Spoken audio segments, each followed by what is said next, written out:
It's a pleasure to meet you. too. I was going to say, I played games as a kid nonstop. I was a huge video game nerd. Cool. And so I know that this game was from Midway Games. Yep. And I'm curious what you think the next Midway game should be, whether it's Galaga, Spy Hunter, or Root Beer Tapper. Root Beer Tapper? You never played Root Beer Tapper? I didn't. I want to now. You should. It's called Root Beer Tapper? Yeah. I'm going to say Root Beer Tapper just because that's an amazing title.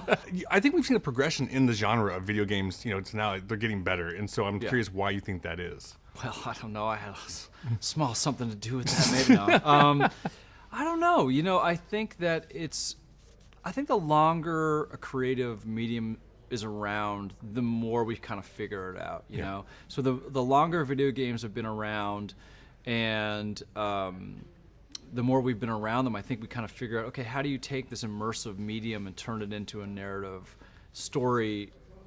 That may take a little bit of time. And so I just think we've been around, video games are such a part of like pop culture now that I just think just the fact that they're so popular, they're so good, that we've just gotten a little more educated on how to translate that. I'm a huge fan of Easter eggs, and so I think the one that people may have seen in an office was an arcade cabinet in the background. Yep. And I think there might be a special rat in there named Larry. Oh, in the movie, his name is not Larry. That's not Larry Well, the rat? he didn't get a name. Okay. I know the rat's real name, but that's not Larry. We didn't actually name him.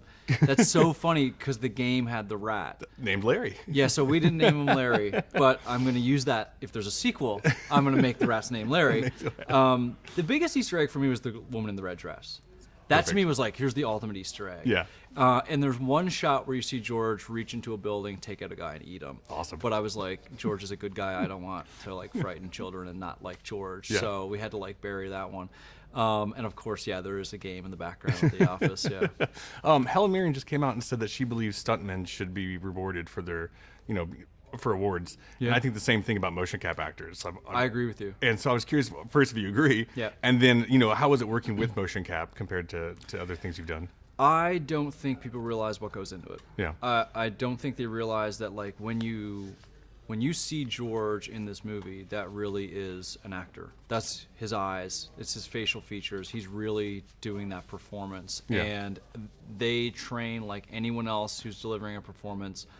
In fact, in some ways, it's way more difficult. Even though they don't have lines of dialogue, they actually have to emote and tell a story without talking. Yeah.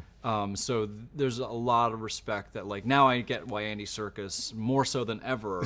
I was always kind of like a fan and I appreciated it, but now having done it, I'm like, oh yeah, this is not easy. I love actually. I think gorillas are majestic creatures, and one of my favorites is Coco the gorilla. Yeah. And I've seen videos of Robin Williams and Mr. Rogers and Betty White crawling into the cage with them, and Coco holding them. Yeah. I'm curious, would you be daring enough to crawl into that cage? With Coco? Yeah. I think I'd have to. Yeah, I mean, I would feel really upset with myself if someone said, "Hey, do you want to get in this cage with Coco the gorilla?" And I said no. I would. Yeah, I'd do it. I'd be too terrified. Oh, I would do it for sure. Absolute pleasure meeting you. Oh yeah, good to meet you too, man. Have a great day.